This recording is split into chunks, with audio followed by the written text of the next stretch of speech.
ॐ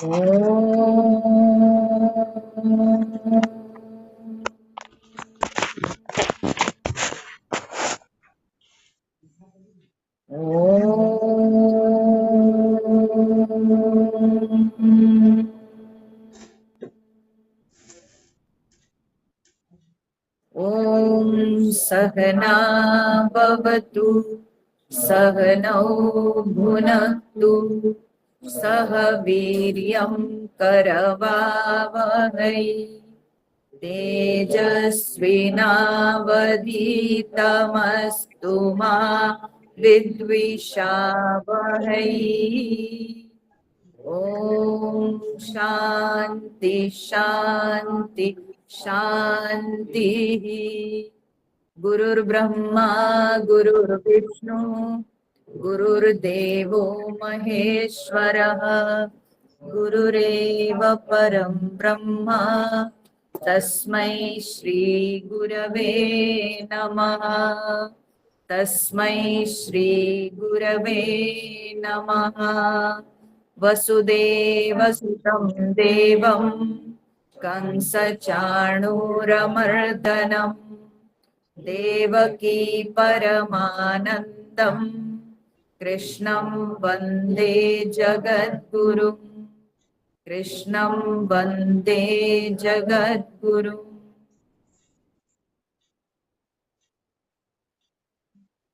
हरि ओम हरि ओम। पहले हम लोग पाठ कर लेते हैं।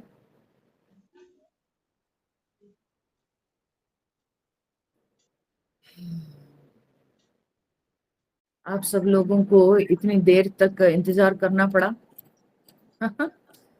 और उसका कारण यह है कि मेरे घर के सामने एक बस्ती है।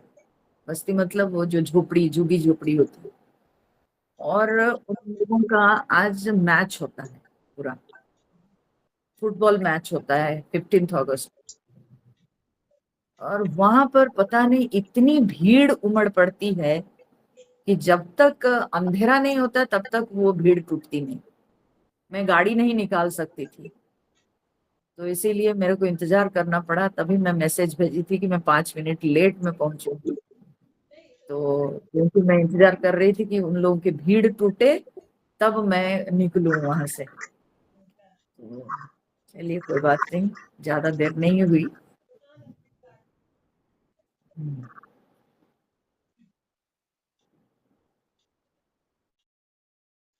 ओम श्री परमात्मने नमः।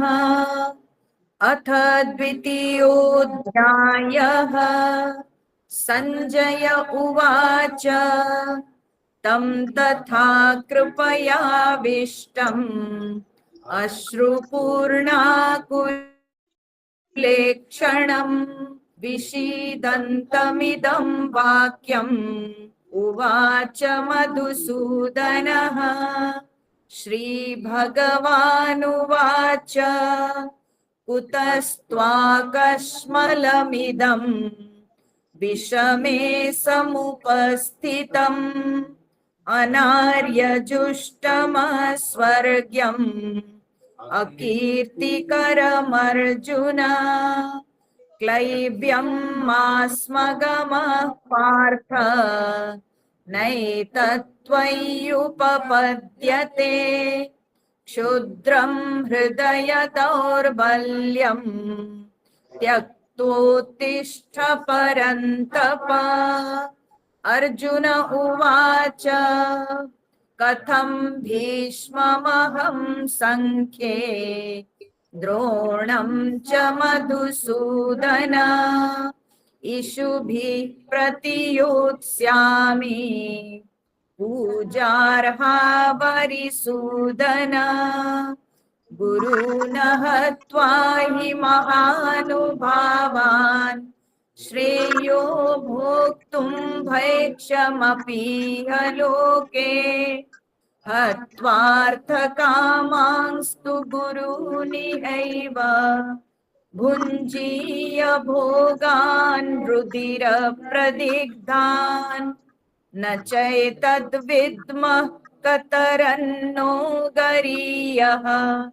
यद्वा जयेम यदि वा नो जयेयुः यानेव हत्वा न जिजीविषामः तेव स्थिताः प्रमुखे धार्तराष्ट्राः कार्पण्यदोषोपहतः स्वभावः पृच्छामि त्वां धर्मसम्मूढचेताः यच्छ्रेयः स्यान्निश्चितं ब्रूहि तन्मे शिष्यस्तेऽहं शाधि मां त्वां प्रपन्नम् न हि प्रपश्यामि ममापनुद्यात्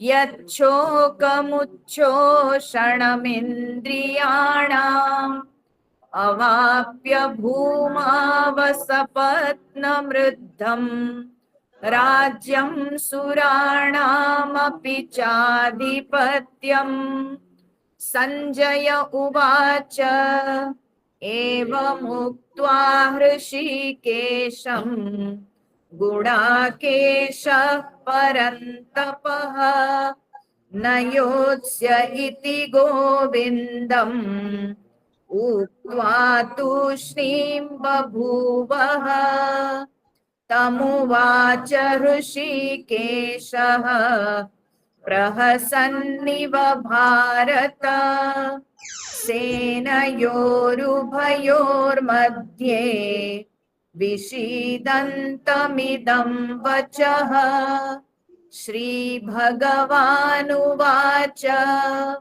अशोच्यानन्वशोचस्त्वं प्रज्ञावादांश्च भाषसे गतासु न गतासूंश्च नानुशोचन्ति पंडिताः। तो हम लोगों ने देखा कि अर्जुन प्रश्न उठाए, बोले कि प्रभु हे कृष्ण,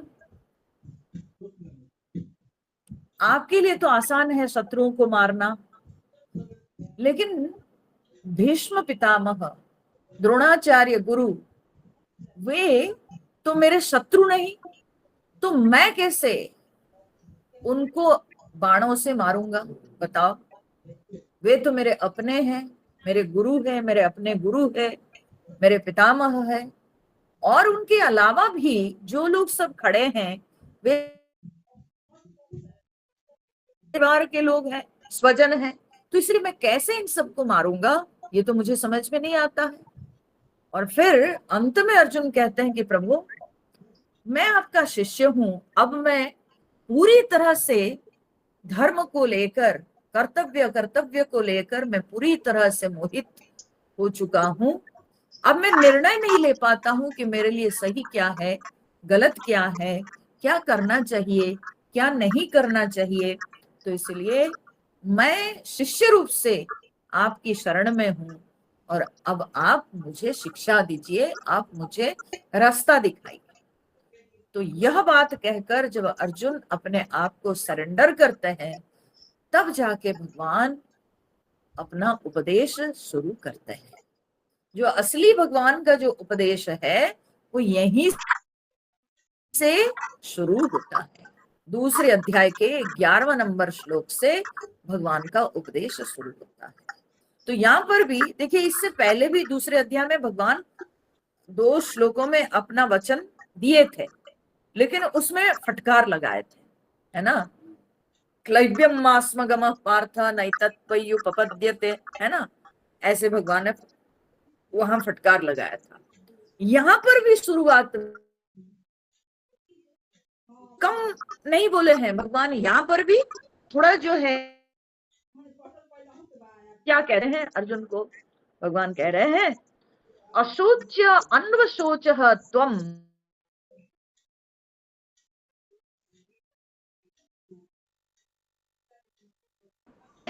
कि हे अर्जुन, त्वम प्रज्ञावादांच भाषसे, तुम प्रज्ञावाद कर रहे हो, तुम जो है प्रज्ञावाद बोल रहे हो, प्रज्ञावादान च भाषसे, ठीक है। और जिन चीजों को नहीं सोचना चाहिए, बोले कि अशोच्य अन्वशोच त्वम, अशोच्य जो सोचने योग्य नहीं, ठीक है। जिस विषय के ऊपर बहुत ज्यादा सोचना नहीं चाहिए, जिस विषय को लेकर के व्यथित नहीं होना चाहिए, विषय को लेकर के अधिक अपना अपनी मानसिक शक्ति क्षय नहीं करना चाहिए, तुम उस विषय को बहुत सोच रहे हो। अशोच्य अन्व, ठीक है। जो अशोच्य है उसको तुम अन्वशोच, अर्थात तुम सोच रहे हो, ठीक है। जो नहीं सोचना चाहिए, जो विषय को तुम उसके ऊपर बहुत सोच रहे हो, और बड़े जो है ज्ञान की बातें कर रहे हो, प्रज्ञावादान च भाषसे, और फिर बड़े ज्ञान की बात भी कर रहे हो। हाँ, जो नहीं सोचना चाहिए वो सोच रहे हो, और लंबी लंबी जो है ज्ञान की बातें कर रहे हो।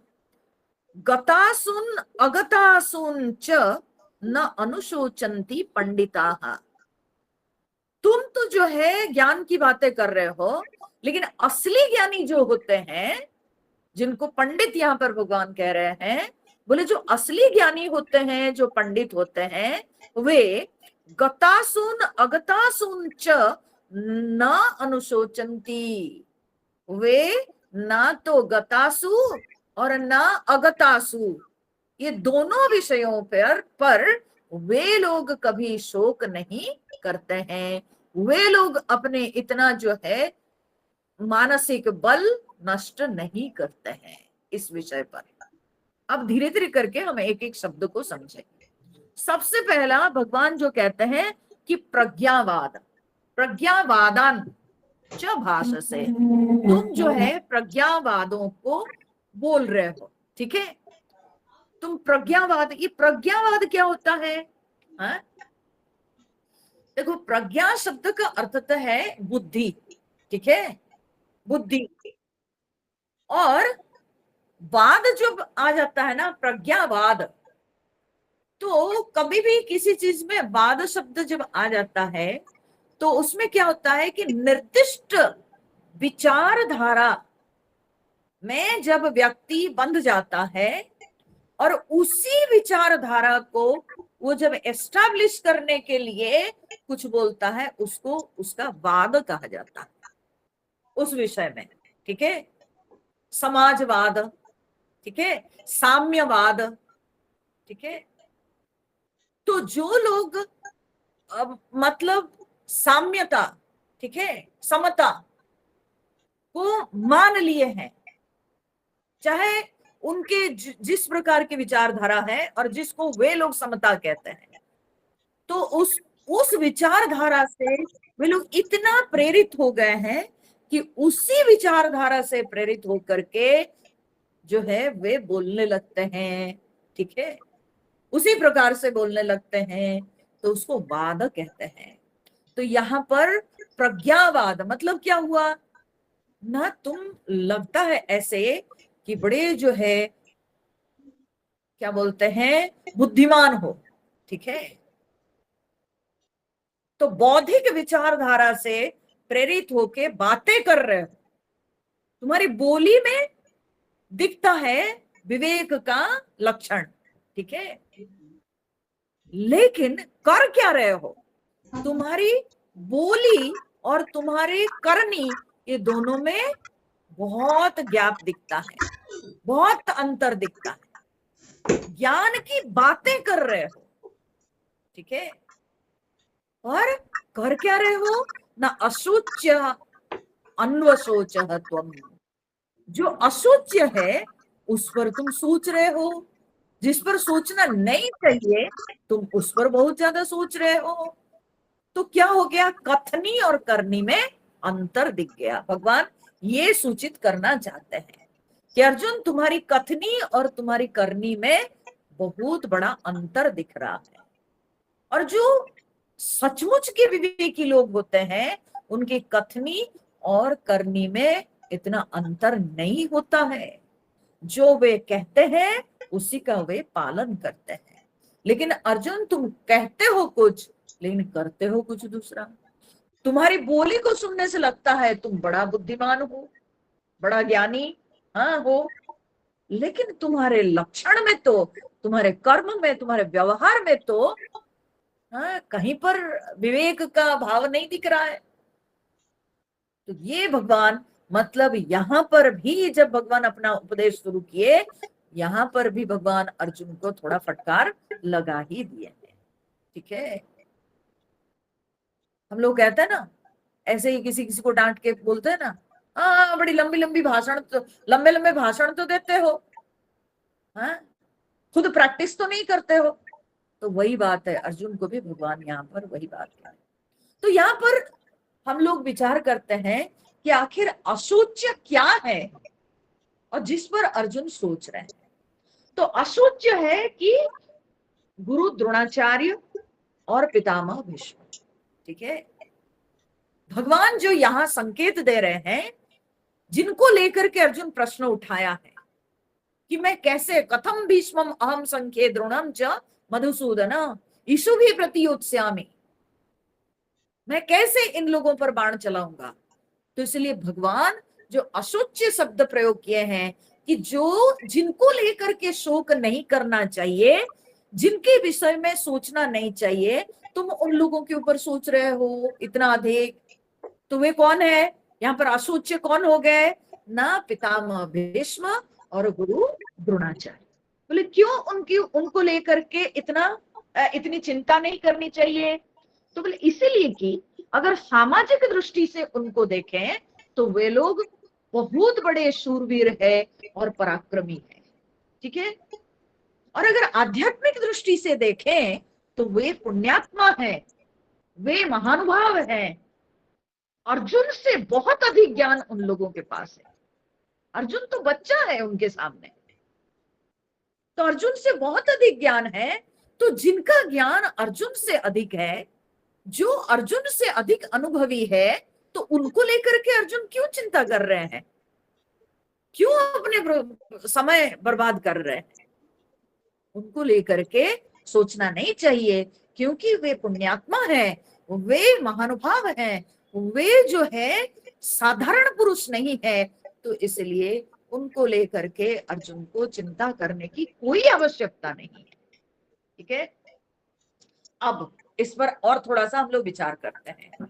ये बताइए जरा कि जब ये कुरुवंश, एक टाइम आया था जब ये कुरुवंश समाप्त होने के ऊपर था, आखिर ये जो पांडु, धृतराष्ट्र, ये सब कैसे जन्म हुए? महात्मा से जन्म हुए ना। जब एकदम विलुप्त होने के ऊपर था, हाँ, तो उस समय आखिर वेद व्यास जी को आवाहन किया गया और वेद व्यास जी आकर के ये वंश को फिर चलाए। ठीक है, ये पहली बात। दूसरी बात यह है, ये महाभारत काल के पहले भी कई ऐसे दृष्टांत आपको मिलेंगे। आप बताओ, जब स्वयं परशुराम जी 21 बार धरती को क्षत्रियहीन कर दिए, तो फिर क्षत्रिय आए कि नहीं, जरा बताओ। क्षत्रिय आए कि नहीं? फिर सूर्य वंश कैसे चला? राम जी कैसे आए? आए कि नहीं आए? संसार तो चलता है ना। तो ये जो अर्जुन प्रश्न उठा रहे हैं कि ये सब मर जाएंगे, मेरे घर वाले, मेरे स्वजन सब मर जाएंगे, ये बड़े बड़े ज्ञानी लोग मर जाएंगे, तो स्त्रियां दूषित हो जाएगी, वंश कैसे चलेगा, वर्ण संकर होंगे, ये अर्जुन की वृथा चिंता है। समझ रहे हैं? ये वृथा चिंता है। खामोखा अर्जुन वहां बैठ करके जो है क्या क्या सोच लिए हैं कि पता नहीं हमारा वंश जो है खत्म हो जाएगा और ये कुलक्षय का पाप हमारे ऊपर लगेगा। अरे बाबा, ऐसा होता नहीं है। जैसे इनके पिता पांडु का जन्म हुआ था, वैसे ही परमात्मा की इच्छा रहती है, तो वैसे ही महात्माओं से फिर वंश चलेगा। तो कभी अर्जुन के कहने पर कोई कुल का नाश नहीं होगा, या अर्जुन के सोचने से कुछ होने वाला ऐसे नहीं है।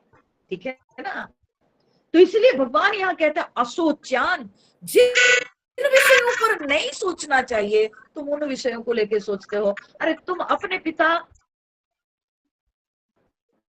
कैसे वे आए, ठीक है, भीष्म पितामह, वे भी तो आखिर गंगा जी के पुत्र है। ठीक है, ये सब कोई साधारण नहीं है, सब असाधारण है। सबका जन्म के पीछे अद्भुत कथा है। ठीक है, तो जब यह संभव है तो इसलिए अर्जुन क्यों सोच रहे हैं कि हमारा कुल का नाश होगा? जिस कुल के रक्षक भगवान स्वयं है, जिस कुल को अब तक भगवान चलाते आए हैं, भगवान लेकर आए हैं, तो अर्जुन क्यों सोच रहे हैं कि वो कुल का नाश हो जाएगा? कैसे नाश होगा? तो इसलिए भगवान कह रहे हैं कि अशोच्यान अन्वशोचः त्वम, जो विषय को लेकर के शोक नहीं करना चाहिए, जिस विषय को लेकर के इतना सोचना नहीं चाहिए अर्जुन, तुम खूब ज्यादा उस विषय में वृथा चिंता कर रहे हो। ठीक है, अशोच्यान अन्वशोचः त्वम। और पितामह भीष्म, गुरु द्रोणाचार्य तुमसे बहुत अनुभवी है, उनको लेकर के तुम क्या सोचोगे? अरे वे खुद बहुत अच्छी तरह से सोच समझ करके युद्ध में आए हुए हैं, लड़ने के लिए आए हुए हैं। ठीक है, क्या वे सोचे नहीं है? युद्ध के मैदान में उतरने से पहले क्या वे सोचे नहीं होंगे कि हमको अर्जुन के साथ लड़ना पड़ेगा, हमको पांडवों के साथ लड़ना पड़ेगा जो हमारे प्रिय हैं? तो वे भी तो सोचे होंगे। ठीक है, तो इसलिए वे अर्जुन से बहुत अधिक ज्ञानी है, और वे कोई कम नहीं थे, वे भी शूरवीर थे, पराक्रमी थे। तो उनको लेकर के अर्जुन को चिंता करना ये सही नहीं है। इसलिए भगवान सीधा प्रारंभ में ही बोल दिए कि अर्जुन तुम बड़ा गलत कर रहे हो, तुम्हारी सोच को तुम गलत दिशा में ले जा रहे हो, ये सही नहीं है, तुमको अपनी सोच को बदलना पड़ेगा। ठीक है, अशोच्यान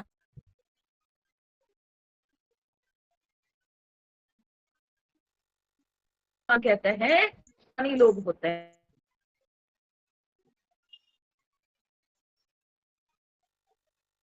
बोले जिनके पास पंडा है उनको पंडित कहते हैं, जो पंडा से युक्त है।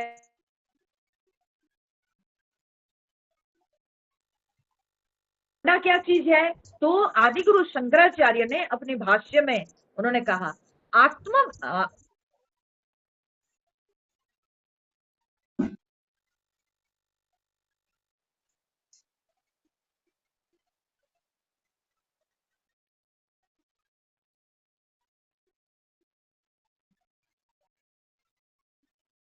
थोड़ा सा जो है उड़ीसा में जो है, जो कुछ ब्राह्मण वर्ण के लोग, उनके सरनेम आता है पंडा, क्योंकि पहले ब्राह्मण लोग जो है वे शास्त्र अध्ययन करते थे, तो पंडा सरनेम, जैसे यहाँ पर पांडे, ठीक है, तो वहां पर पंडा सरनेम मिलता है। वे लोग जब बाहर चले जाते हैं, स्टेट के लोग उनके सरनेम को बोलेंगे पांडा। अरे भाई क्यों उनको खाम, आप जो है कोई माने बिना,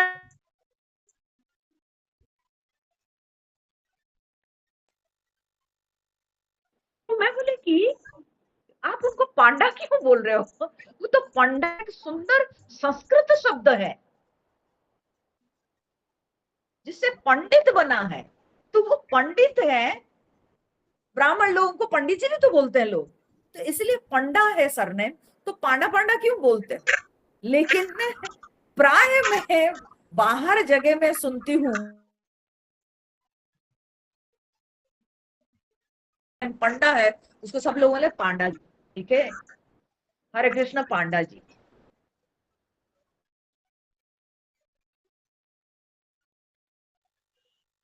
चेंज पंडा बोलिए, पांडा नहीं है, वो पंडा है, ठीक है, ऐसे वो कुछ कुछ हाँ गड़बड़ करके बोलते हैं। सो पंडा,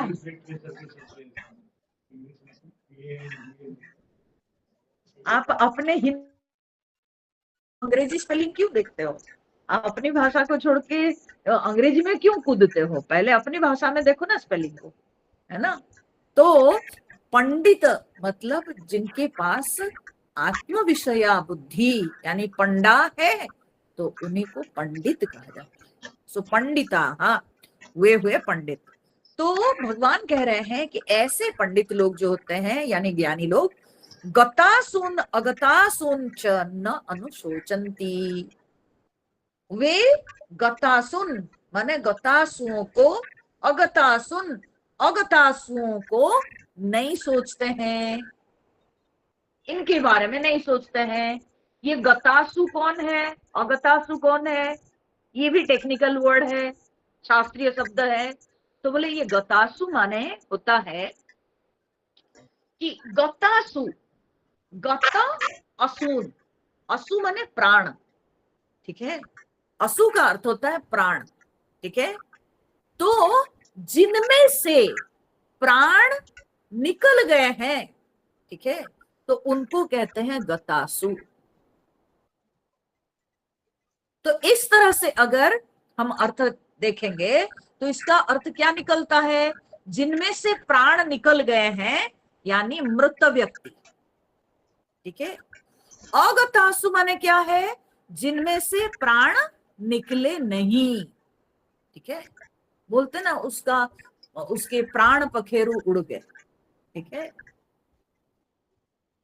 तो जिनमें से प्राण निकल गए तो बोलते हैं कि उसको गतासु कहते हैं, और जिनमें से प्राण नहीं निकले तो उसको अगतासु कहते हैं। इस प्रकार से गतासु का अर्थ होता है मृत और अगतासु का अर्थ होता है जीवित। तो भगवान यहां पर क्या कहना चाहते हैं कि मृत या जीवित इनको लेकर के ज्ञानी व्यक्ति कभी चिंतित नहीं होता है। बोले क्यों नहीं होता है? बोले जो मर गया सो तो मर गया, अब गया वो, ठीक है, और वो तो शरीर का धर्म है, तो शरीर जन्म लिया है तो एक दिन तो उसका नाश होगा, उसकी मृत्यु होगी। तो मृत्यु को लेकर के वे लोग व्यथित नहीं होते हैं, तो मृत व्यक्ति को लेकर के भी वे लोग चिंतित नहीं होते हैं। मृत्यु तो होनी ही थी, तो बस हो गई तो हो गया। तो मृत को लेकर के वे चिंतित नहीं होते हैं। जो संसार से चला गया अब उसको लेकर के क्या चिंता करेंगे, क्या उसको लेकर के रोएंगे? तो इसलिए जो ज्ञानी व्यक्ति है वो मृत व्यक्ति को लेकर के चिंता नहीं करता। जीवित जो है उसको लेके भी ज्ञानी चिंता नहीं करते हैं। बोले क्यों नहीं करते हैं? क्योंकि यही भगवत गीता में जब हम लोग आगे पढ़ेंगे तो हम सुनेंगे भगवान श्री कृष्ण अर्जुन को कहते हैं सदृशम चेष्टते स्वस्याः, ठीक है, प्रकृते है ज्ञानवान अपि, सदृशम चेष्टते स्वस्याः प्रकृते है ज्ञानवान अपि, वो ज्ञानी भी, अज्ञानी तो है ही, ज्ञानी भी अपनी प्रकृति अपना स्वभाव के अनुसार ही जो है कार्य करता है।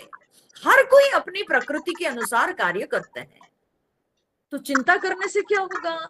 ये तो भी जो है इस संसार का धर्म है, ठीक है, संसार का धर्म है। प्रत्येक व्यक्ति अपने स्वभाव से परिचालित है और प्रत्येक व्यक्ति अपने स्वभाव के अनुसार कार्य करता है। तो उसको लेकर के भी चिंता करने से क्या होगा? कुछ नहीं होने वाला है, चिंता करके कुछ नहीं होगा, ठीक है। और किसी के स्वभाव को अगर बदलना है, ये भी याद रखना पड़ेगा कि जब कोई व्यक्ति एक निर्दिष्ट प्रकार के प्रकृति लेकर के जन्म हुआ है तो 100% वो चेंज नहीं हो सकता है, थोड़ा बहुत परिवर्तन आएगा, उसके लिए धैर्य रखना पड़ेगा। चिंता करके अपनी शक्ति क्षय करने से कुछ नहीं होगा।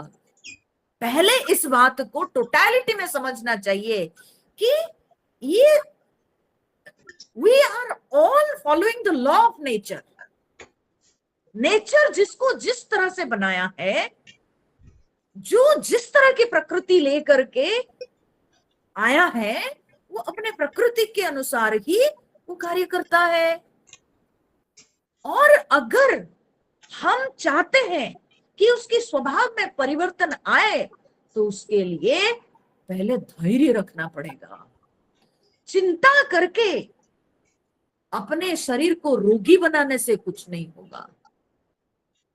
चिंता करके अपने जो बल है उसको नष्ट करने से कुछ नहीं होगा। धैर्य रखना होगा। तो चिंता करके क्या करेंगे, जो है सो तो है। अच्छा, मजे की बात क्या है जानते हैं? देखो हमारी बेवकूफी क्या है? करेला अगर कड़वा लगता है उसको खाने में हम कभी कंप्लेन नहीं करते। रादर करेला अगर मीठा लगेगा, लगता है अरे क्या जमाना आ गया, करेला मीठा लगने लगा है ना। करेला कड़वा लगता है तो सही है ना। गन्ना चबाते हैं, गन्ना चूसते हैं तो बहुत बढ़िया है, वाह, है ना। गन्ना अगर कड़वा लगे, थू थू थू थू, क्या गन्ना कड़वा लगने लगा है, बताओ, है? तो उसमें कोई कंप्लेंट नहीं, ठीक है। करेला खाएंगे तो कड़वा लगना ही है, वी हैव एक्सेप्टेड इट। गन्ना चूसेंगे तो मीठा लगेगा ही, वी हैव एक्सेप्टेड इट। शेर को देखेंगे तो शेर हमको देख के गर्जन करेगा, एक्सेप्टेड, ठीक है। बिल्ली म्यू म्यू करेगी, एक्सेप्टेड। गाय हंबा करेगी, एक्सेप्टेड, ठीक है। बट अगर ह्यूमन बीइंग्स अपने प्रकृति के अनुसार कुछ करेंगे, not accepted. Tell me, think, ये सोचने वाली बात है। एक बार की बात है, मैं आप लोगों के साथ शेयर कर रही हूं। कोई व्यक्ति जो मेरे परिचित थे, सत्संग में भी आते थे, पर वे नॉनवेज खाते थे। मुझे पता चला, पता नहीं, मैं बहुत डिस्टर्ब हो गई। मुझे लगा अरे कैसे नॉनवेज खा सकते हैं इतने रेगुलर। ये मेरे बहुत शुरू शुरू में, जब मैं ब्रह्मचारिणी बनी थी उस समय की बात है। मेरी सोच में भी उस समय इतने जो है वाइड थिंकिंग मेरे में नहीं थी, मैंने व्यापकता नहीं थी। तो मैं ऐसे सोच रही थी। तो मैं गुरुजी से पूछी एक दिन, ठीक है, मैंने गुरुजी से पूछा कि गुरुजी, वे इतने सत्संग करते हैं फिर भी कैसे नॉनवेज खाते हैं? तो बोले तुम काहे के लिए चिंता कर रही हो, वो क्या खा रहे हैं, क्या पी रहे हैं? तो मैं बोली क्यों चिंता नहीं करेंगे, वे मेरे सत्संग में आते हैं। बोले no, you should not think. तुमको कौन चिंता करने को बोला? मैं बोले कि मुझे अच्छा नहीं लगता है। तो बोले क्यों नहीं अच्छा लगता, ये बताओ बेटा। फिर उन्होंने मेरे को यही यही जो मैं आज आप सबके समक्ष रखी ना, यही बात उन्होंने कहा था। बोले कि शेर अगर मांस खाता है तो सही है, ठीक है। गाय घास खाती है, सही है। करेला कड़वा लगता है, सही है। गन्ना मीठा लगता है, सही है। तो वो आदमी अगर मांस खाया, मछली खाया, तो वो सही नहीं। क्यों नहीं सही है? क्यों ये नहीं समझते हो कि उसके अंदर कोई ऐसे जो है शेर का जीव है, वो अपना पुराना संस्कार छोड़ नहीं पाया है, ठीक है। मनुष्य का जन्म मिला है लेकिन उसकी वासना नहीं गई है, उसका संस्कार नहीं गया है। तो इसलिए उसको लेके काय को कंप्लेन करना है? फिर उन्होंने मेरे को समझाया, बोले कि देखो परिवर्तन हो सकता है पर धैर्य रखो, धैर्य रखो। क्या पता धीरे धीरे सुनते सुनते प्रवचन वे बदल जाएंगे, अपने खान पान उनका चेंज हो जाएगा। धैर्य रखो। उनको देख करके मन में घृणा भाव नहीं लाना चाहिए, या तुमको चिंता नहीं होनी चाहिए, क्यों ऐसे लोग सब खाते हुए हैं, ऐसे पीते हैं, ऐसे करते हैं, वैसे करते हैं, कुछ नहीं। शांत रहो, शांत रहो। सुनते सुनते उनका हो सकता है परिवर्तन हो जाएगा। और सचमुच में गुरुजी मुझे समझाए, कुछ साल के बाद वे व्यक्ति लेकिन रेगुलर सुनने आते थे, और सुनते सुनते मैंने देखा कि उनके खान पान में बड़ा परिवर्तन आ गया। बिना बोले जब सुनते गए प्रवचन, शास्त्रों में बहुत चर्चा भी हुई है बहुत जगह, सात्विक खाद्य क्या है, राजसिक क्या है, तामसिक क्या है, वे सुनते सुनते बदल गए। तो क्या होता है कि किसी को बदलना एक दिन की बात नहीं, क्योंकि हर कोई अपनी वासना लेके आया है, अपने संस्कार के अनुरूप कार्य करता है, अपना स्वभाव के अनुसार ही वो चलता है। तो अगर हम चाहते हैं कि उसमें परिवर्तन होवे, तो उसके लिए स्वयं को धैर्य रखना पड़ेगा। जो व्यक्ति धैर्यवान होता है उसकी बातों का असर पड़ता है। अगर हम में चंचलता आ जाएगी तो फिर सामने वाले पर कोई असर नहीं पड़ता है। धैर्य रखना है, धैर्य। और याद रखना चाहिए कि स्वभाव के अनुरूप सब कार्य करते हैं संसार में। तो भगवान यहाँ पर क्या कह रहे हैं, गतासुन अगतासुंश्च न अनुशोचन्ति पंडिताः। पंडित ज्ञानी लोग गतासु को लेके चिंतित नहीं होते हैं, अगतासु को लेके चिंतित नहीं होते हैं। जो मृत है उनको लेके व्यथित नहीं होते हैं, जो जीवित है उनको लेके भी नहीं होते हैं। ठीक है, इतनी दुनिया में कहाँ युद्ध होता है, कहाँ लड़ाई होती है, ये है वो है वो है। साधु लोगों से आप देखो, साधु लोगों से आप बात करो, उनको कोई फर्क नहीं पड़ता। क्यों? क्योंकि उनका जो विजन है वे टोटल विजन लेके चलते हैं। ठीक है, वो सब चीज को टोटलिटी में सोचते हैं। कि कई बार ऐसे हुआ है, इतिहास में भी ऐसे बहुत सारी कहानियां हम लोग पढ़े हैं, सुने हैं। इस तरह से महाभारत युद्ध जैसे युद्ध हुआ तब भी संसार चला, और ऐसे ही ईश्वर की इच्छा में संसार में परिवर्तन होते हैं। बहुत प्रकार की घटनाएं दुर्घटनाएं घटती है और फिर प्रकृति चलती है। तो कोई भी बात को लेकर के ज्ञानी कभी चिंतित नहीं होते हैं, ज्ञानी कभी व्यथित नहीं होते हैं। वे शांत रहते हैं, वे अपने आत्मज्ञान में वो जो बोलते हैं उसको पालन करते हैं। उनकी कथनी और करनी में अंतर नहीं। ज्ञानी वो है, कथनी और करनी में कोई अंतर में है। वे लोग मिथ्यावादी है। ठीक है, वे लोग मिथ्यावादी है, कहते कुछ पर जिनकी कथनी और करनी में एकता है तो उन लोगों को पंडित कहा जाता है। तो भगवान यहाँ समझाते हैं, बोले अर्जुन गतासुन न अनुशोचन्ति पंडिता। न मृत को न जीवित को लेकर के पंडित लोग कभी शोक करते हैं या चिंता करते हैं। अच्छा, गतासु और अगतासु का और भी एक अर्थ हो सकता है। वो अर्थ क्या है? बोले गतासु, गतासु मतलब क्या है? गतासु मतलब जिसमें प्राण गत है। ठीक है, जिसमें प्राण गत है। ठीक है, और प्राण गत है मतलब क्या है? कहने का अर्थ है कि इसका जो लक्षार्थ यह हो सकता है कि जिसमें प्राण का आवागमन होता है। ठीक है, तो प्राण का आवागमन शरीर में होता है। और अगतासु किस कहते हैं?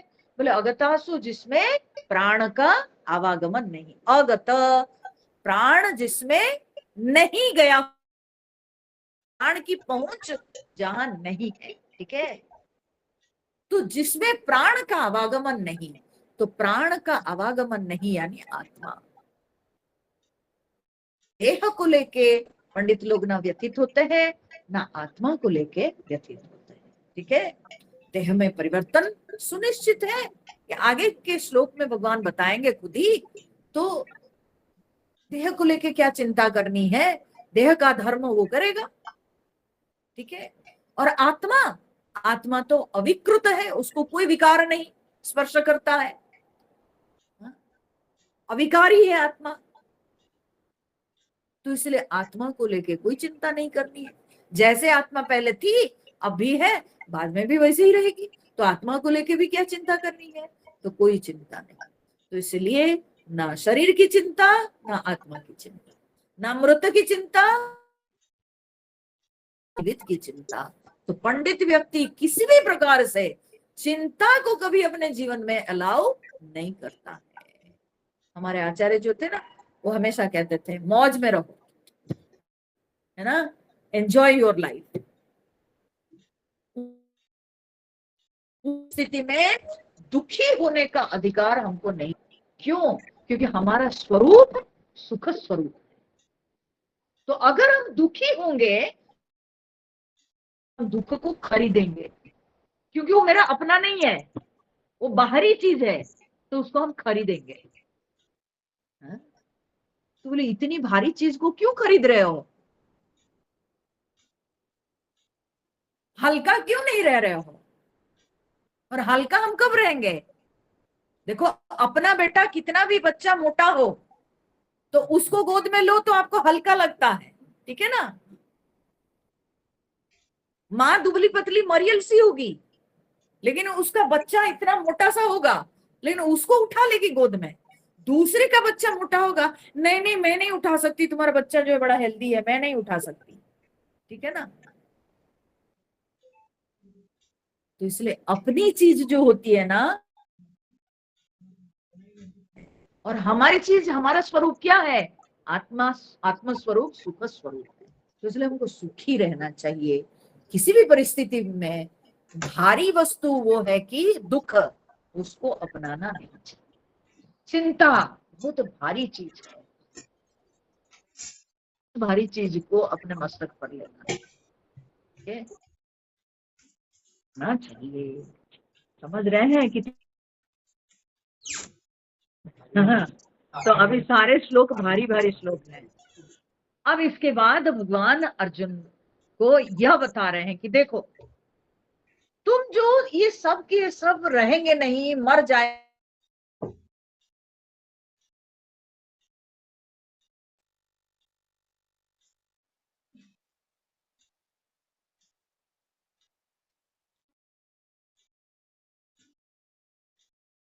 थे,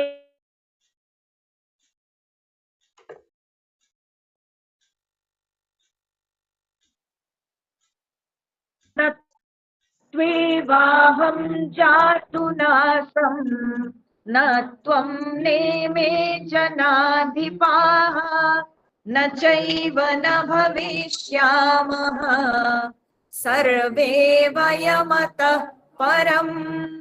न त्वेवाहं जातु नासं, न त्वं नेमे जनाधिपाः, न चैव न भविष्यामः,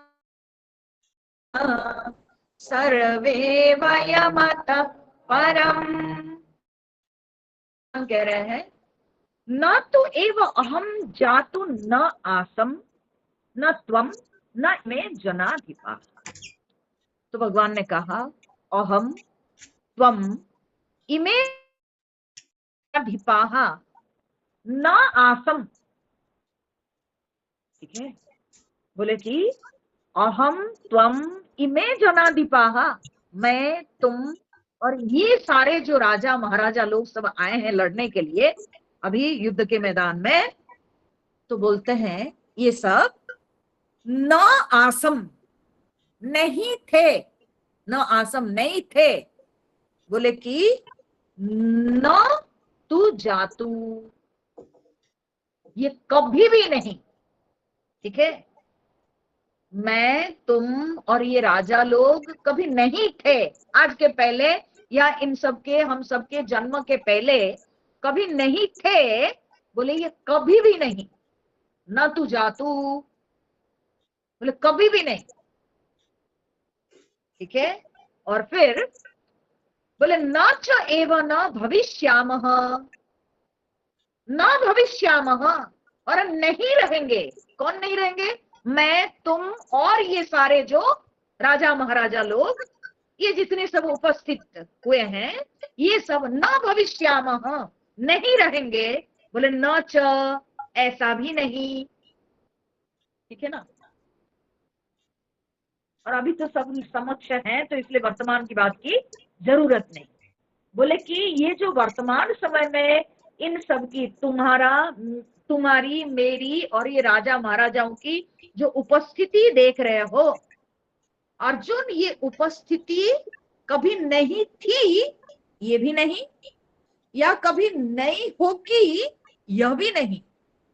अर्थात हम हमेशा थे, हमेशा रहेंगे, यही सत्य है। हम कभी थे नहीं और रहेंगे नहीं, यह सत्य नहीं। ठीक है, जो है ये एक असलियत में एक विषय है। ठीक है, ये एक बड़ा पूर्ण विषय है। वो विषय क्या है? तो इसको कहा जाता है शास्त्रीय भाषा में प्राग भाव प्रध्वंसा भाव। ठीक है, प्राग भाव प्रध्वंसा भाव मतलब क्या है? जैसे एक मटकी आप ले लीजिए, मिट्टी से आप बनाते हो, और वो जो घड़ा है हम देख रहे हैं, हम कहते हैं कि वो घड़ा, घड़ा बनने के पहले, ठीक है,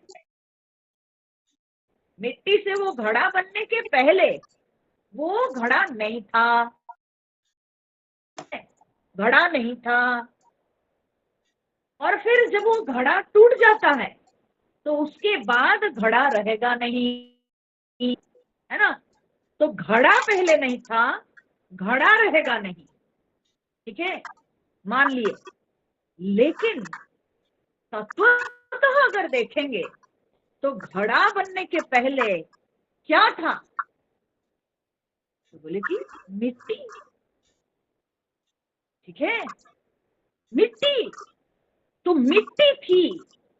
और आज भी जो घड़ा के जो शेप हम लोग देख रहे हैं, उसके अंदर है क्या चीज?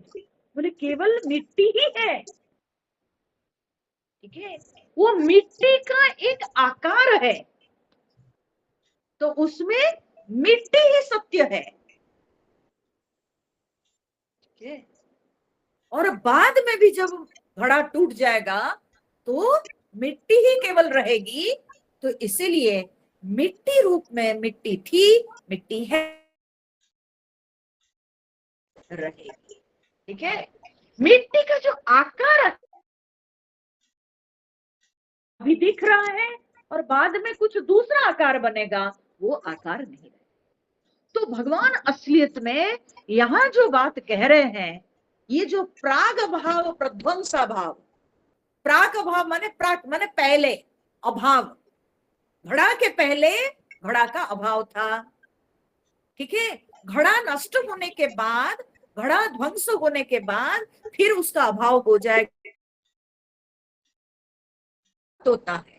ये उपाधि के साथ घड़ा जो शेप हुआ, जो आकार हुआ, मिट्टी के ऊपर ये जो घड़ा का आकार दिखाई पड़ा, ये आकार को उपाधि कहते हैं शास्त्र में। ठीक है, शास्त्रीय शब्द में ये जो मिट्टी को हम एक आकार देके उसको जलाए, ठीक है, पकाए, और पका करके जो एक पात्र निर्माण किए, तो वो हो गया वो एक उपाधि कहलाती है। ठीक है, मृत्तिका के ऊपर वो एक उपाधि, it is a super imposition. ठीक है, तो उपाधि का प्राक अभाव होता है, प्रध्वंसा भाव होता है। पहले उपाधि नहीं थी और बाद में भी उपाधि रहेगी नहीं, लेकिन उस तरह से आत्म तत्व का नहीं होता है। जैसे मिट्टी के साथ वैसा नहीं होता है, मिट्टी पहले थी, अब भी है और बाद में भी रहेगी। मिट्टी का अभाव कदापि नहीं होता, मिट्टी की विद्यता हमेशा रहती है। ठीक उसी प्रकार से भगवान यहाँ पर अर्जुन को असलियत में आत्मा की ओर खींचना चाहते हैं, आत्मदृष्टि प्रदान करना चाहते हैं। इसलिए भगवान यहाँ पर कहते हैं कि अर्जुन, तुम, मैं और ये सारे राजा महाराजा लोग जितने सब आए हुए हैं योद्धा, ये सब ऐसे कभी नहीं समय था जब ये नहीं थे ना, कदापि ये बात सत्य नहीं। या कभी ऐसा समय नहीं होगा कि जब ये नहीं रहेंगे, बोले ना, वो भी सत्य नहीं। यानी ये सब थे और ये सब रहेंगे और अब भी केवल तुम इनके आकार को देख करके उसी से तुम प्रेरित हो गए हो, उसी में आसक्त हो गए हो, इसलिए तुम रो रहे हो कि ये सब नहीं रहेंगे। बोले बेटा कोई आकार टिकता नहीं, कोई आकार टिकता नहीं, लेकिन तत्व रहता है। ठीक है, जो तत्व है वो रहेगा। जो आकार विकार देख रहे हो वो उपाधि मात्र है, और उपाधि कभी रहती नहीं। उपाधि में हमेशा परिवर्तन होता है। ठीक है, उपाधि विनाशशील है, उपाधि का जन्म होता है, उपाधि की मृत्यु होगी। एक समय में उपाधि उपजती है, दूसरे समय में उपाधि का नाश होता है। तो इसलिए उपाधि का जन्म, उपाधि का नाश होता है, पर तत्व का ना जन्म है और ना नाश है, तत्व हमेशा विद्यमान रहता है। ठीक है, तो भगवान यहाँ पर अर्जुन को, या जीव दृष्टि से भी अगर आप देखेंगे तो जीव का भी तो नाश नहीं होता है। ठीक है, जीव का भी तो नाश नहीं होता है। जीव भी जो है शरीर छोड़ के फिर दूसरा शरीर में एंटर करता है, उसका नाश कहाँ, उसका नाश नहीं। ठीक है, और जब ज्ञान हो जाता है तो ज्ञान के प्रकाश में आखिर प्रतिबिंब नहीं होता है, शरीर नहीं जन्म होता है उसको, और उसकी वासना नहीं, इसलिए उसके लिए क्षेत्र और बनता नहीं, उसकी वासना का क्षय हो जाता है जब ज्ञान के प्रकाश से, तो तब प्रतिबिंब बनता नहीं। वो तो आत्मा क्या प्रतिबिंब है जीव, तो प्रतिबिंब बनता नहीं। जीव भी तो तत्वतः स्वरूपतः आत्मा ही है, तो इसलिए प्रतिबिंब बनता नहीं जब ज्ञान हो जाता है। लेकिन मृत्यु तो नहीं हुई ना, वो तो मृत्यु नहीं, तो ना जीव के रूप से अगर देखेंगे तो जीव भी तत्वतः अविनाशी है, तो उसका भी नाश नहीं। तो अर्जुन किस बात को लेकर के तुम चिंता कर रहे हो, किनकी मृत्यु को लेकर के तुम चिंता करते हो? जो शरीर को देख करके तुम जिन शरीर से आसक्त हो, जिन देहों के साथ तुम आसक्त हो, देह तो कभी टिकने वाला है नहीं। देह उपाधि है, उसका जन्म हुआ है तो उसकी मृत्यु होगी, लेकिन आत्मा का कभी ना जन्म हुआ था ना कभी उसकी मृत्यु होगी। तो न तू अहम जातु नासम न त्वम नेमे जनाधिपाहा। तो आत्मा जो है वो काल परिच्छेद नहीं, उपाधि का प्राग भाव प्रध्वंसा भाव है, क्योंकि वो काल परिच्छेद है। वो एक काल के एक खंड में वो जन्म लिया है, वो काल से सीमित है, काल के एक खंड में जन्म लिया है, और काल के पुनः एक दूसरे खंड में उसकी मृत्यु होती है। तो काल खंड में सीमित है शरीर, लेकिन आत्मा काल परिच्छेद नहीं है। ठीक है, आत्मा समय सीमा से आबद्ध नहीं है, आत्मा कालातीत है। तो इसीलिए अर्जुन आत्मा का नाश नहीं होता है। ठीक है, तो न त्वम नेमे जनाधिपा न चैव न भविष्यामः सर्वे वयम अतः परम। श्रीमद् भागवत महापुराण में आता है, एक दिन भगवान श्री कृष्ण और बलराम जी जाते हैं, जाके अपने पिता वसुदेव जी को प्रणाम करते हैं। ठीक है, प्रातः काल में जैसे होता है नित्य प्रतिदिन जा करके प्रातः प्रणाम करते हैं, वैसे ही जाके करते हैं वसुदेव जी के। और जब प्रणाम किए तो तब वसुदेव जी भगवान जी के गुणगान करने लगे कि आप नित्य शुद्ध बुद्ध स्वरूप हैं, आप जो है आत्म स्वरूप है, अंतर्यामी है। ऐसे वसुदेव जी भगवान के गुणगान करने लगे, क्योंकि वसुदेव जी को तो पता था। ठीक है, तो भगवान श्री कृष्ण तब देखिए कितने सुंदर तरीके से उन्होंने वसुदेव जी से कहा कि पिताश्री बहुत सुंदर उपदेश आप दे रहे हैं, परम कारुणिक गुरु लोग और ऐसे जो है गुरुजन लोग, आप जैसे गुरुजन, तो वे अपने बच्चे और शिष्यों को इस तरह से ज्ञान देना चाहिए। बहुत अच्छा ज्ञान आप हमको दे रहे हैं, बल्कि जो ज्ञान आप दे रहे हैं वो ज्ञान को केवल हम सब नहीं, हम दोनों नहीं, बल्कि समुचे द्वारकावासी भी इस ज्ञान को धारण करना चाहिए। और ऐसे ही उनको विचार रखना चाहिए कि हम सब नित्य शुद्ध बुद्ध मुक्त आत्म स्वरूप हैं। ठीक है, हम शरीर नहीं, हम नित्य शुद्ध बुद्ध मुक्त स्वरूप हैं। ये ज्ञान हमारे सारे द्वारकावासी भी धारण करना चाहिए, क्योंकि यही असलियत है। ये केवल मैं नहीं, बल्कि आप भी नित्य शुद्ध बुद्ध स्वरूप हैं, और सारे द्वारकावासी भी नित्य शुद्ध बुद्ध स्वरूप है, और यही ज्ञान सबको धारण करना चाहिए। समझ रहे हैं?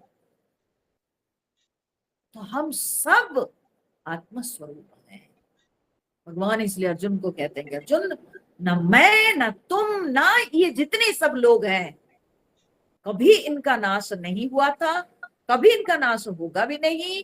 यानी आत्मा रूप से हमेशा से वे थे, हम थे, तुम भी थे, और आगे भी रहेंगे। हम किसी का भी नाश होता नहीं। तो अर्जुन को भगवान आत्मदृष्टि प्रदान कर रहे हैं, क्योंकि हमारी दृष्टि शक्ति बहुत सीमित है। इसीलिए अब देखिए, इसमें भगवान असलियत में क्या कहना चाहते हैं। भगवान इसमें हमारे जीवन को, ठीक है, हमारी ये जो जीवन की जो गति है, उसको भगवान असलियत में जीवन की अनादिता अनंतता को भगवान सूचित करना चाहते हैं इस श्लोक के द्वारा, कि इसका कोई आदि और अंत नहीं है। ठीक है, जो जीवन तत्व है तो ये अनंत है और अनादि है। जैसे अगर हम कोई एक नदी के किनारे खड़े हैं और नदी को देख रहे हैं, तो उस नदी का हम कितना देख पाते हैं? उस नदी का हम केवल एक, उसकी जो बेंड बेंड है, वहां से एक दूसरे बेंड तक हम लोग देख पाते है ना। उससे अधिक तो हम देख नहीं पाते हैं, है ना। क्यों नहीं देख पाते? क्योंकि हमारी दृष्टि सीमित है। ठीक है, नदी जहां जिस तरफ से टर्न की है, हम वहां से देख रहे हैं, और आगे चल के नदी फिर दूसरा टर्न लेती है, बस वहीं तक हम देख पाते हैं। लेकिन क्या नदी कहने से केवल उतनी ही है?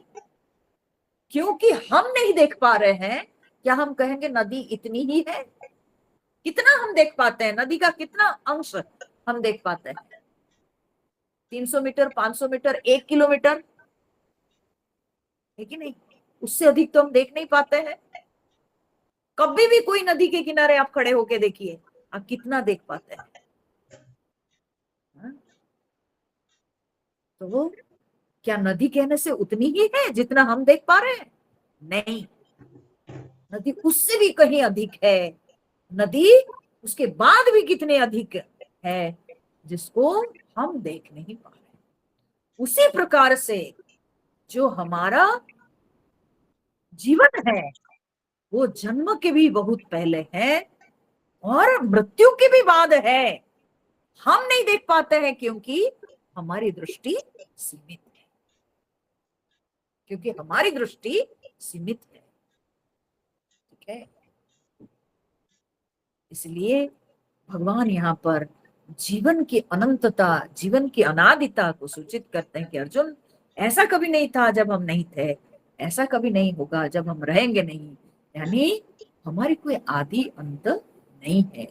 आत्मा अनादि है, आत्मा अनंत है, और असलियत में आत्मा ही जीवन तत्व है। ठीक है, वही चेतना है, वही जीवन तत्व है, और उसकी कोई आदि नहीं, उसका कोई अंत नहीं। तो इसलिए किस चीज को लेकर के तुम व्यथित हो रहे हो? वो चिंता नहीं करना चाहिए। फिर भगवान आगे कह रहे हैं, देहिनोऽस्मिन् यथा देहे कौमारं यौवनं जरा तथा देहांतर प्राप्तिः धीरस्तत्र न मुह्यति। देहिनोऽस्मिन् यथा देहे कौमारं यौवनं जरा तथा देहांतर प्राप्तिः धीरस्तत्र न मुह्यति। तो भगवान श्री कृष्ण यहाँ पर सूचित कर रहे हैं कि देखो, देह का नाश, पहले तो आत्मा अविनाशी सूचित किए, आत्मा अनंतता को सूचित किए। ये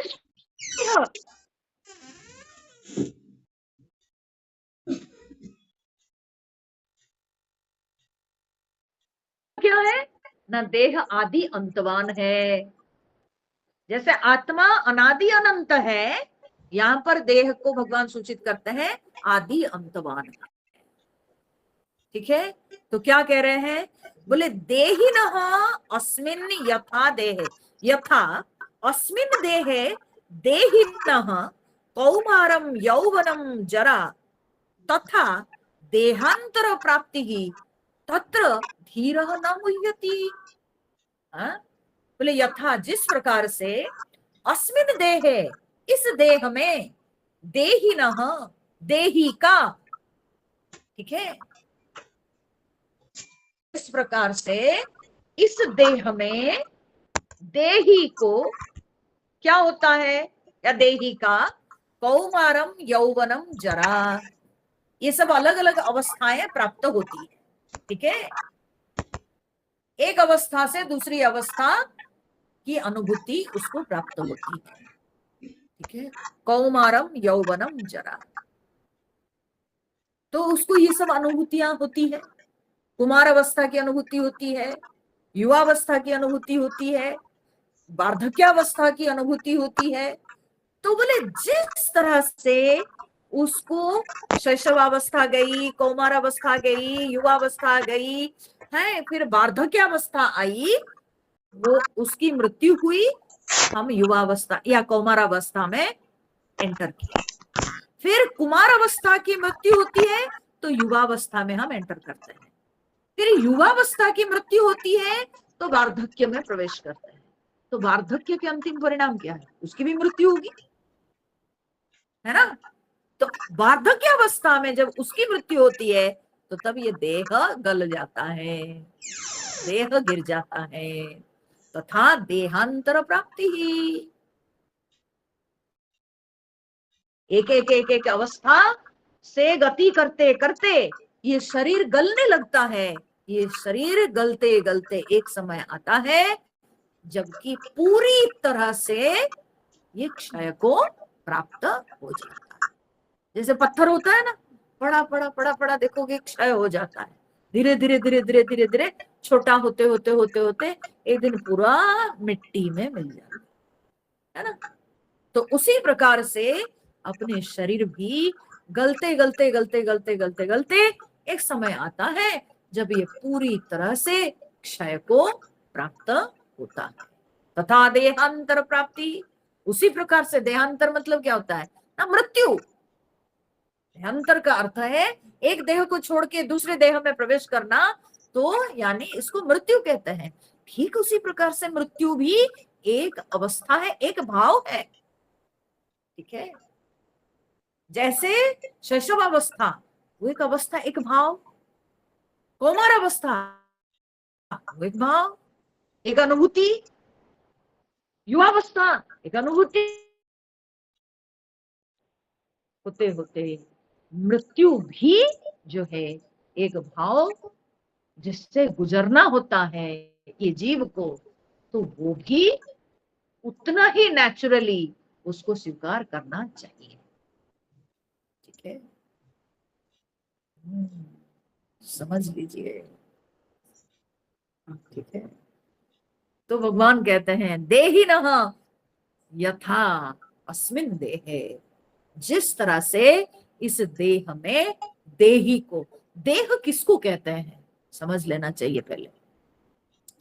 देह जो शब्द है ना, ये तो नाउन है, और हमारी संस्कृत भाषा में ना जितने भी शब्द बने हैं वो कोई ना कोई एक रूट, एक धातु से हाँ, आया हुआ रहेगा जरूर।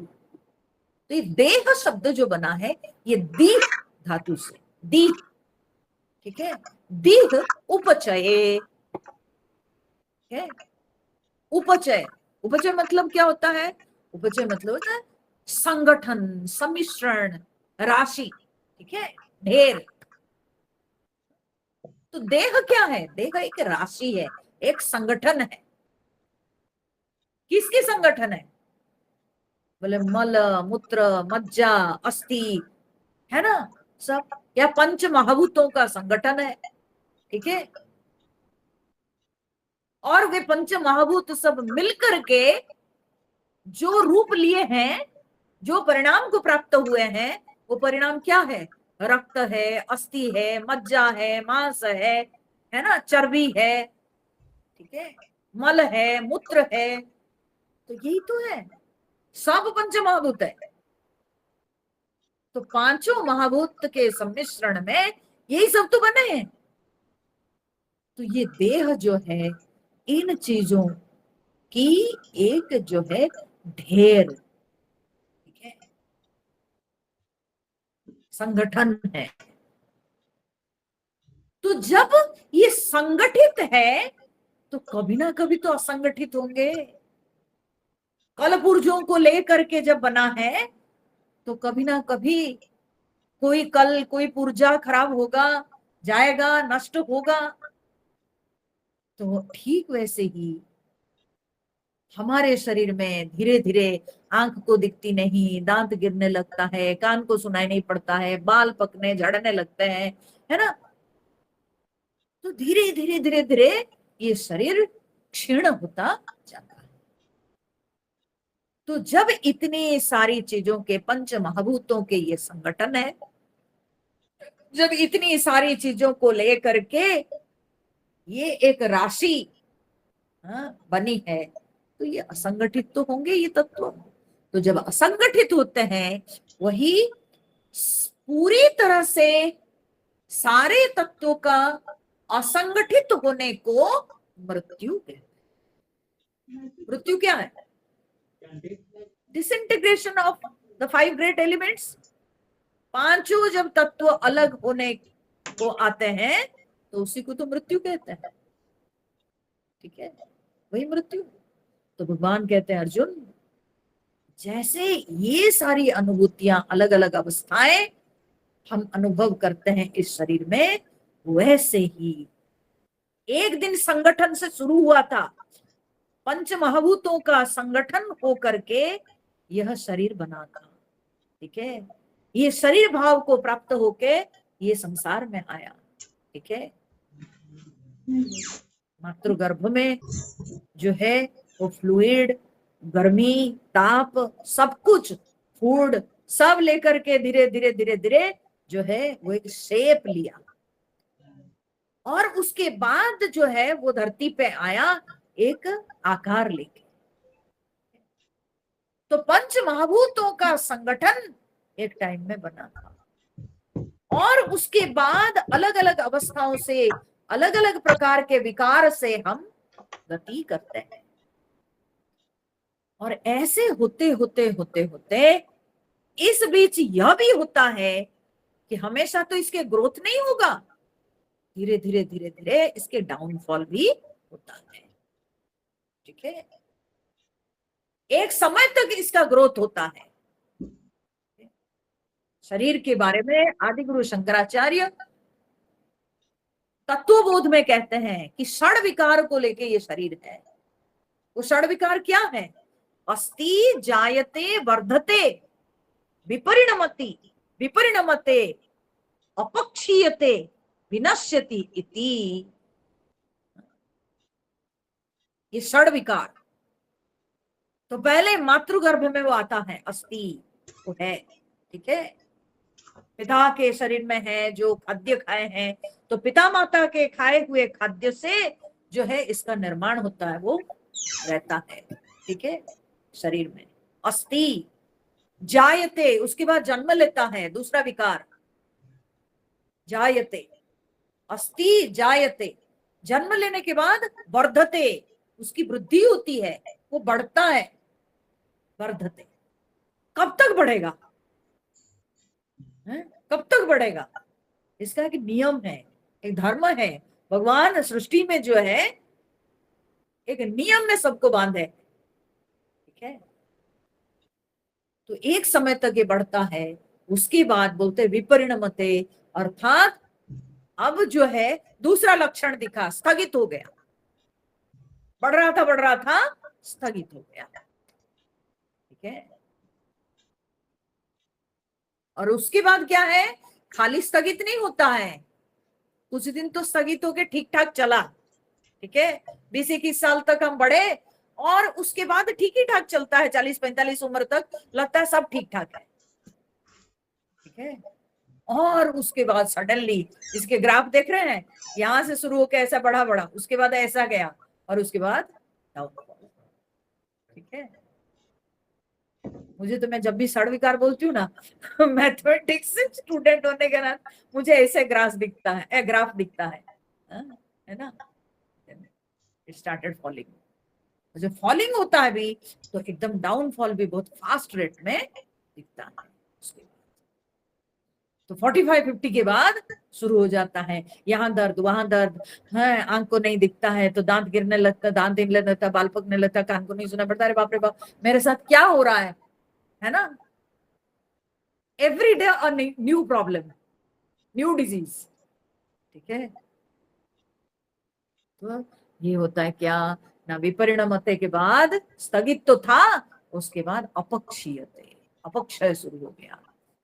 और एक दिन आता है, उसका जो लास्ट विकार है, विनश्यति, नष्ट, मृत्यु, ये षड विकार है, ये 6 विकार है। तो ये हुई देह। ठीक है, इसी को देह कहते हैं। अन्य शब्द में इस देह को शरीर कहते हैं, शीर्यमाण। ठीक है, शीर्यमाण अर्थात जो जो नष्ट होता है, जिसका क्षय होता है, उसी को शरीर कहते हैं। टिकाऊ थोड़ी है, नष्ट तो होना ही है। तो इसलिए भगवान अर्जुन को कहते हैं तथा देहांतर प्राप्ति ही।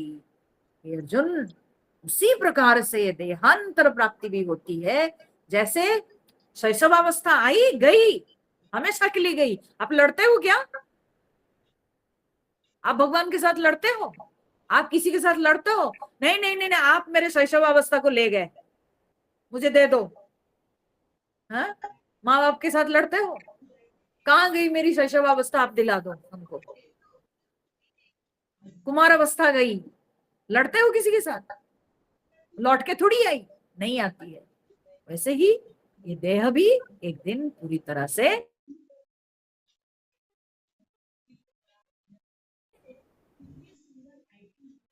धीर, ऐसे जब अवश्यम भावी बात है, जिस बात को हम चेंज नहीं कर सकते हैं, तत्र धीर न मुह्यति, उस विषय को लेकर कभी मोहित नहीं होता है, कभी भी मोहित नहीं होता है ये शरीर से। ठीक है, शरीर को लेके, जो कि अर्जुन के अंदर दिखाई पड़ा है। बोला ना, धर्म सम्मूढ़ चेता, मैं तो मोहित हो गया हूं पूरी तरह से, क्या करूंगा नहीं करूंगा पता नहीं। भगवान बोले कभी धीर पुरुष मोहित नहीं होता है। ठीक है, तो आप देखो, भगवान बोले अगर प्रिंसिपल की हम बात करें, तो आत्मा अविनाशी है, तो चिंता नहीं करनी। और शरीर का तो धर्म ही यही है, शरीर का भी प्रिंसिपल है कि ये नष्ट होगा ही, तो भी चिंता नहीं करनी है। ठीक है ना, तो भी चिंता नहीं करनी है। तो देखिए, जब ऐसे विचार में हम अपने मन को लगाते हैं, तो तब हमारे अंदर धैर्य बनता है। हम समझते हैं कि जब कोई पहली बार सुनता होगा उसको लगे हाँ कहना तो बड़ा आसान है, ठीक है। नहीं नहीं, कहना भी आसान नहीं है। क्यों आप ऐसे बोल देते हैं? लोग जब सुनते हैं ना ऐसे ही बोलते हैं हाँ कहना तो बड़ा आसान है। नहीं, कहना भी आसान नहीं है, क्योंकि एक विषय को उपस्थापन करना, उसको एस्टैब्लिश करना भी आसान नहीं है, ठीक है। हाँ, मैं मानती हूं कि फिर भी इस बात पर जीना ये बहुत कठिन है कहने से, ठीक है। लेकिन अगर बार बार हम सुनेंगे इस विषय में, हम अगर बार बार मनन करेंगे, चिंतन करेंगे, श्रवण करेंगे, तो तब यह विषय भी जो है पक्का होता है, और तब ये मन में ठहरता है, और तब व्यक्ति के अंदर बिल्कुल कोई चिंता या शोक नहीं दिखाई पड़ता। एक दिन में नहीं होता है कोई चीज। एक दिन में किसी भी विषय में व्यक्ति को मास्टरी नहीं आता है। अच्छा, संगीत के विषय में कहो, नृत्य के विषय में, कहीं पर भी मास्टरी आने के लिए टाइम लगता है। तो इसलिए यहाँ पर भी समय चाहिए, और बार बार बार बार बार बार बार बार इस विषय में चिंतन अगर हम बढ़ाएंगे तो निश्चित रूप से व्यथा खत्म हो जाएगी, निश्चित रूप से चिंता खत्म हो जाएगी। तो भगवान कहते हैं तथा देहांतर प्राप्ति ही धीर तत्र न मुह्यति। तो काय की चिंता, क्यों चिंता करनी है? और शरीर तो क्या है? देखो, जो घट शब्द है ना, घड़ा को कहते हैं ना घटा, हम लोग देह को भी बहुत महात्मा लोग घट बोले हैं, है ना। कई सारे भजनों में आप पढ़े होंगे, घट घट दर्शन पाऊं, है ना। तो घट शरीर को भी कहा गया। क्यों? बोले घट्यते इति घटः, जो घटता है, जो परिणाम को प्राप्त हुआ है, तो उसको घट कहते हैं, ठीक है। तो जब ये परिणाम को प्राप्त हुआ है, तो फिर इसके साथ और एक परिणाम भी होगा, नष्ट होगा, है ना। तो घटा है एक परिणाम, तो दूसरा परिणाम नष्ट भी होगा। लेकिन व्यक्ति कितनी मिथ्या जो है मनोरथ बनाता है इसी के अंदर, कितनी कल्पना, कितने सपना, है ना। वो एक सुंदर एक ये हमने पंक्ति कहीं पढ़ी थी, और उसमें कहा जाता है कि एक कमल पुष्प पर एक भ्रमर बैठता है, संध्या काल में बैठ गया। उसको क्या पता था, है ना। शाम के समय तो कमल फूल बंद हो जाता है, सूर्यास्त होने के साथ साथ कमल फूल बंद हो जाता है।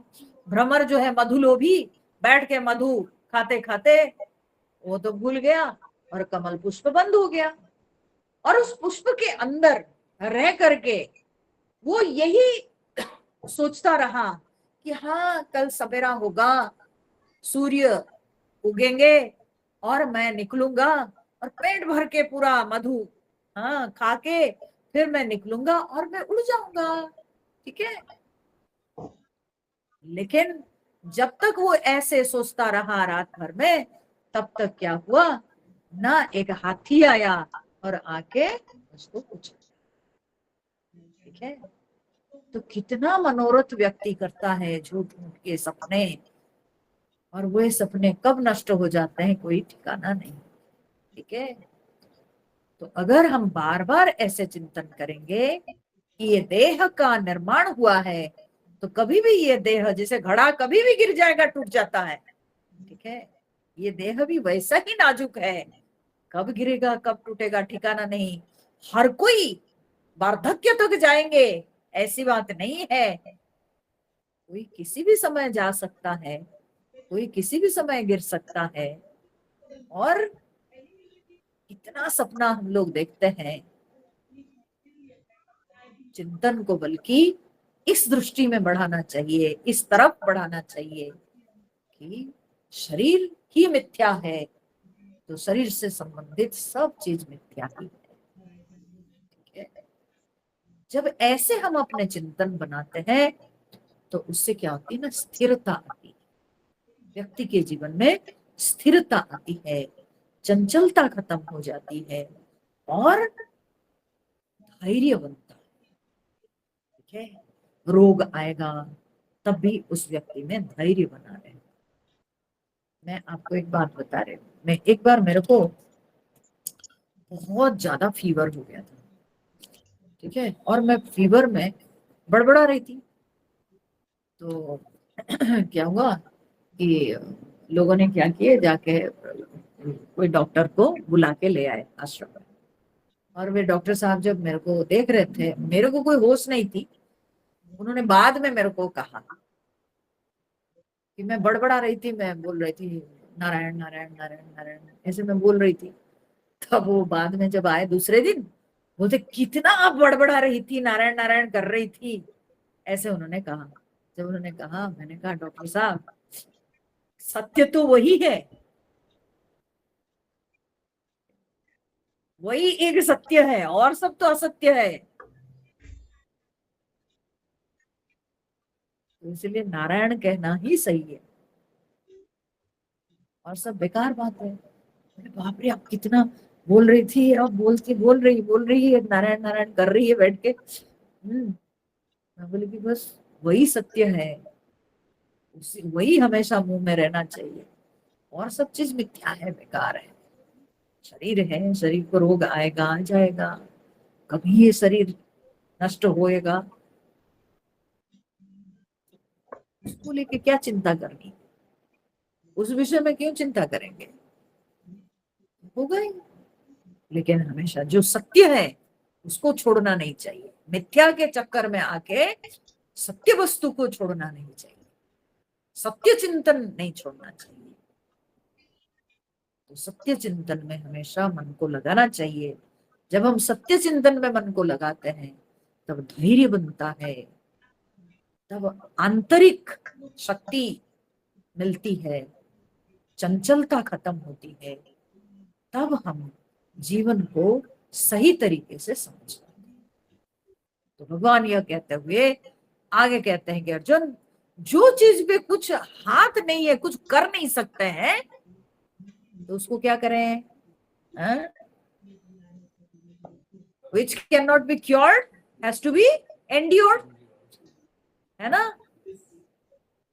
जो हमारे हाथ में नहीं, उसको केवल सहन करना ही है, और तो कोई उपाय नहीं। तो भगवान यहाँ पर वही बात बता रहे। तो क्या कहते हैं अर्जुन को? मात्रा स्पर्शास्तु कौन्तेय शीतोष्ण सुख दुःखदाः आगमापायिनो नित्याः तां स्थितिक्षस्व भारत। तो ये जो श्लोक है ना, इसको केवल शब्दार्थ देखेंगे, कल इस पर हम लोग विचार करेंगे, आज समय हो गया है। तो कहते हैं भगवान यहाँ पर कि हे कौन्तेय, मात्रा स्पर्शाः तु, मात्रा स्पर्शाः, मात्रा कहने का मतलब है कि इंद्रियां। क्यों इंद्रियां, मैं कल बताऊंगी सब, ठीक है। मात्रा शब्द का अर्थ है इंद्रियां, स्पर्शा शब्द का अर्थ है विषय। तो बोले इंद्रिय और विषयों का जब संयोग होता है, इंद्रिय और विषयों का जब समन्वय होता है, ठीक है, संपर्क होता है, तो क्या मिलता है हमको? इंद्रिय जब विषय के कांटेक्ट में आता है, शीत उष्ण सुख दुखदाह, कभी ठंड लगेगा, कभी गर्मी लगेगी, कभी सुख मिलेगा, कभी दुख मिलेगा। सो शीत उष्ण सुख दुखदाह, शीत उष्ण सुख दुख देने वाले, ये इंद्रिय और विषयों का जो संबंध है, ये हमको ऐसे अनुभव सब देते हैं, ठीक है। लेकिन वो अनुभव कैसा है? बोले आगम अपायिनः, वो आते हैं और चले जाते हैं, आगम अपायिनः, तो वे आते हैं और चले जाते हैं, आने जाने वाले, आगम अपायिनः। और इसीलिए, क्योंकि आने जाने वाले हैं, इसीलिए उनको कहते हैं अनित्याः, इसलिए वे अनित्य है। तो ये जो इंद्रिय और विषय का, विषय से, इंद्रिय और विषय के संपर्क से जो अनुभव होते हैं, ठीक है, जो अनुभव होते हैं, वे सब के सब अनित्य है, क्योंकि आने जाने वाला है। ठीक है, परिवर्तन होता है, तो इसलिए अनित्या। तान तान तितिक्षस्व भारत, हे भारत, तान तितिक्षस्व, उन सबको बर्दाश्त करो, सहन करो। तितिक्षस्व, उन सबको सहन करो। ठीक है, तो क्यों सहन करेंगे, कैसे सहन करेंगे, उस पर कल हम लोग चर्चा करेंगे, है ना। कल सत्संग है ना, तो कल फिर मिलेंगे। ठीक है, चलिए आज समय हो गया है। आप सभी को बहुत बहुत धन्यवाद। फिर हम लोग कल मिलेंगे। बड़ा इंटरेस्टिंग है ये विषय, और ये दूसरा अध्याय भी बड़ा गहरा अध्याय है। हरिओम हरिओम। हरिओम। पूर्णमिदं पूर्णात् पूर्णमुदच्यते पूर्णस्य पूर्णमादाय पूर्णमेवावशिष्यते। ओम शांति शांति शांति। हरि ओम श्री यो नमः। हरि ओम। हरि ओम हरि ओम।